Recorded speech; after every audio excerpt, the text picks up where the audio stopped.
Темпо тргни па застани, ама откажување нема. Власта крои нови планови за централизација на лабораториите. Па на трета мајка, една година по скандалозниот тендер за набавка на реагенси тежок 35 милиони евра, за кои истражуваше јавното обвинителство, Филипче вели: лабораториите дефинитивно ќе работат централизирано, ама за ова да стане реалност имало две опции.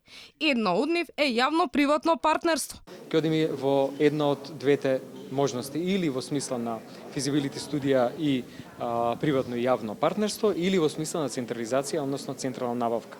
Со што би се вклучиле сите европски норми, регулативи кои што владеат во оваа сфера.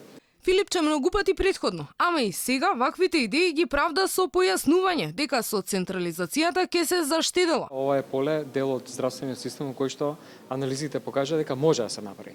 И тоа значајна заштеда во сума од милиони евра, близу 5-6 за период од 3 години.